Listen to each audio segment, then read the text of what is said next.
Hi, Chief. Thanks for spending the time to talk with us a little bit today. We've had some questions, some concerns from community members about why crime scenes, maybe they're so big, why family members aren't allowed to go into them, particularly on violent crimes. Unfortunately, typically it's homicides. I was wondering if we could talk a little bit today about why those crime scenes are so big, why they're so protected. And so could you give us a little explanation about that? Sure. So first I'll address, I guess, the size of the crime scene. And ultimately what we're trying to do with these crime scenes is protect evidence that may be there. So it's always our preference to have a crime scene larger than we need it, and then make it smaller if we can, rather than the opposite, where we might have it too small and need to expand it, because it's obviously much more difficult to expand that crime scene after you have crowds gather and emergency personnel gather and that sort of thing. So we always try to make them as large as we think that there's any possibility that they need to be. As far as keeping people out of the crime scene, whether it's family, other members of the community, or even other police officers, we try to limit access to that crime scene, because what we're doing at the crime scene is processing it, trying to document evidence as it sits at the time of the crime, and document evidence, photograph, video, and do all of that sort of thing. Anybody that comes into that crime scene can potentially inadvertently bring evidence in or carry evidence away. And so we don't want it contaminated by anybody that may come in or out of that crime scene. And like I said, that applies to officers as well. And obviously, detectives and some other officers will have to be inside that crime scene, but we still try to limit the number of people in there, and whatever officers are inside there, we document those officers so we know who's been there. We still have to do the crime scene processing, and sometimes we can't make that go any quicker, but one thing that we will do, we have screens that we can provide to kind of block the view from everyone, and those won't always work in every situation. Sometimes, depending on the evidence that is present there, sometimes those screens won't work. If it's a windy day, they may blow over and that sort of thing. But that's one of the things that we do to at least try to mitigate the trauma and exposing the rest of the community to that. Now, when you say bring evidence in or bring evidence out, we've all seen CSI, so some of us probably go directly to a piece of hair or DNA.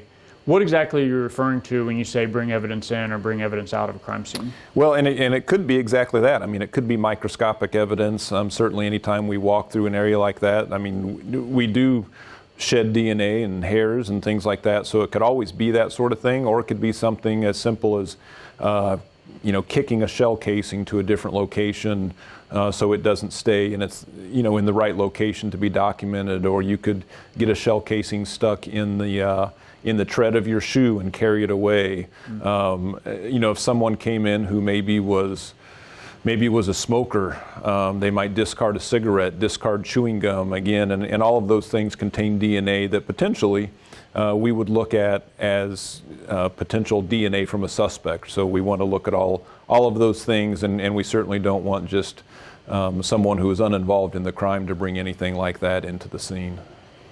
One of the things when I came on the department, it was difficult for me to understand, and so I certainly understand why families would have difficulty with it, is, a family member is shot or somehow killed and they're laying in the street. And they're laying there for some period of time, oftentimes hours.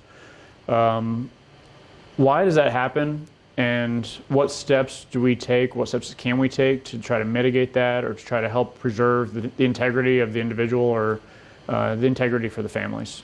Yeah, and I certainly understand the issues with that and how difficult it would be for families to see a loved one laying out in the street, and maybe not just for families. I think that's traumatic for the community as a whole. But again, what's happening there is we're trying to process that crime scene, document evidence, and there's always evidence around and sometimes on that deceased victim. So we can't we can't move that deceased victim until we have completely processed everything and make sure that we've gathered all of the evidence that may be there, and also that we have documented exactly the position that the victim is in at that time. And many times that's one of the last things that takes place, and also the coroner's office plays a role in that too. So we always wait for the arrival of the coroner's office, and then that victim is turned over to the coroner's office. You mentioned a couple times that we're keeping evidence from coming in, keeping evidence from coming out, not moving the body. Why are those things so important to us, and why should they be important to members of the community?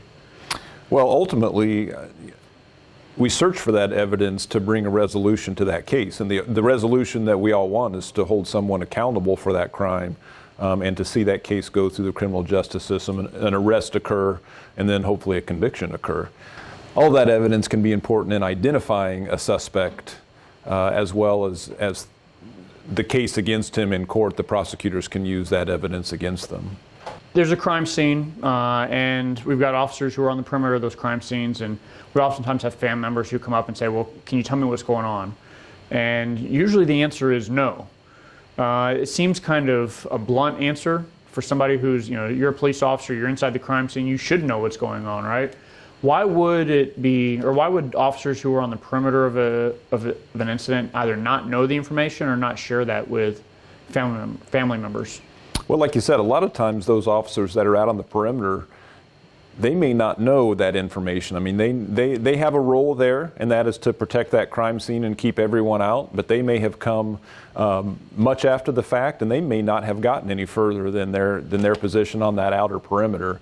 So they may not have all of the information. Generally speaking, the uniformed officers who are out on the perimeter, they haven't had those discussions with the detectives to learn all of that information. So it's not just officers who are trying to be difficult necessarily, but they truly may not know. And certainly there are times when they do have information, but it's not the time to necessarily share it. I know certainly a question that frequently gets asked, community members will come up, they will think maybe they know who the victim is, or they want to know because maybe it's somebody that they know from the neighborhood, something like that, and we're not able to tell them that. The police department cannot actually identify a deceased victim. That's the role of the coroner's office, and they have very strict criteria for doing that, and they have to use fingerprints, DNA, dental records, or identification from the family. And so they will do that, generally not there on the scene. That's not something that happens there.